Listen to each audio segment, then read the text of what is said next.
श्री स्वामी समर्थ. मी मोहिनी विजय निंबाळकर तुमचं आपल्या यूट्यूब चॅनलमध्ये खूप खूप स्वागत आहे. आजच्या व्हिडिओमध्ये आपण बघणार आहोत 20 मार्च 2026 रोजी आला आहे आपल्या श्री स्वामी समर्थ महाराजांचा प्रकट दिन.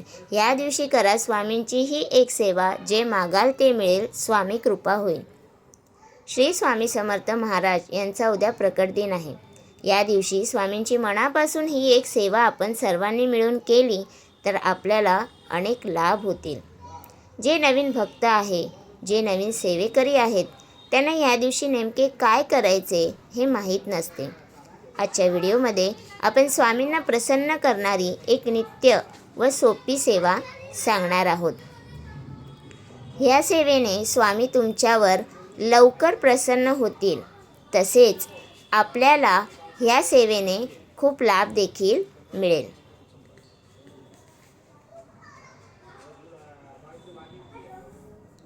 श्री स्वामी समर्थ महाराज प्रकट दिन. या दिवशी सकाळी आपण लवकर उठून सकाळी स्नान करून आपली जी काही नित्यकर्म आहेत ती नित्यकर्म केल्यावर स्नान करायचं आहे आणि आपण स्वामींचे दर्शन घ्यायचे आहे. घरातच स्वामींच्या फोटोसमोर एक दिवा लावायचा आहे. तसेच स्वामींच्या फोटोसमोर अगरबत्तीसुद्धा लावायची आहे. तसेच काही फुले आपण स्वामींना अर्पण करायची आहेत. त्यानंतर आपण तुम्हाला जितक्या माळी शक्य असेल तितक्या माळी श्री स्वामी समर्थ ह्या मंत्राचा जप करायचा आहे. कमीत कमी 1 माळ, तसेच जास्तीत जास्त तुम्हाला जमतील तेवढ्या 11 माळी, 21 माळी किंवा 51 माळी, तुम्हाला जितक्या शक्य असतील तितक्या माळांचा तुम्हाला जप करायचा आहे. स्वामींचे नाम जप म्हणजे दिवसभर आपण काम करत करत आपण स्वामींचे नामजप करावा.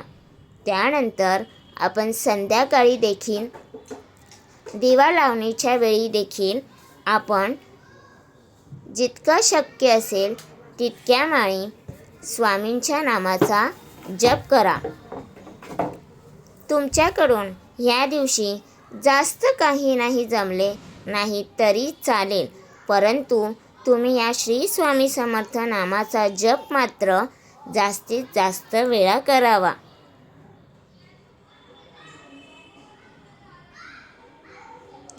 आपल्याला स्वामींचे आवडते पदार्थ कोणते असा देखील प्रश्न पडत असेल आणि ह्या दिवशी आपण म्हणजेच स्वामींच्या प्रकट दिनी आपण स्वामींना नैवेद्य कोणता दाखवावा, तो कसा बनवायचा. प्रत्येक देवाचा एक विशिष्ट पदार्थ आवडता असतो.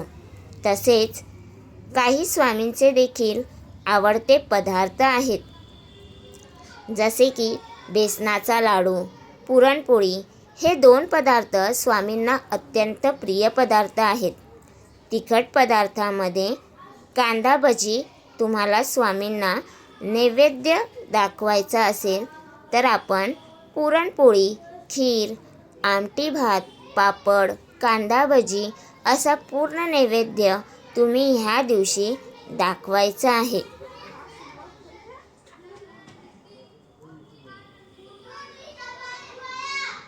तसे तर स्वामी ताटात काय दिलाय पाहत नाहीत, तर ते आपल्या भक्तांचा प्रेमभाव बघतात. तुम्ही किती प्रेमाने तो जेवणाचा नैवेद्य देता हे महत्त्वाचे असते. मग तुम्ही दही भात किंवा दूध भात, अगदी कोणतेही शाकाहारी जेवण तुम्ही स्वतःसाठी बनवाल तेच तुम्ही नैवेद्य म्हणून दाखवले तरी चालेल. शेवटी तुमची भावना ही महत्त्वाची आहे. म्हणून तुम्हाला जमेल तसा नैवेद्य आपण दाखवू शकता. शक्य झाल्यास आपण बेसनाचा लाडू व कांदा भजी आपण नैवेद्य म्हणून दाखवावा. तर तुम्हाला हा माझा व्हिडिओ कसा वाटला प्लीज कमेंट करून नक्की सांगा. व्हिडिओ आवडला असेल तर लाईक करा, कमेंट करा आणि शेअर करायला विसरू नका. आणि तुम्ही अजूनपर्यंत आपल्या चॅनलला सबस्क्राईब केलं नसेल तर प्लीज जाऊन चॅनलला नक्की सबस्क्राईब करा. कारण आपल्या चॅनलवरती तुम्हाला आध्यात्मिक माहिती आणि स्वामी महाराजांचे व्हिडिओ बघायला भेटतात. तर भेटूया उद्या एका नवीन व्हिडिओसोबत. श्री स्वामी समर्थ.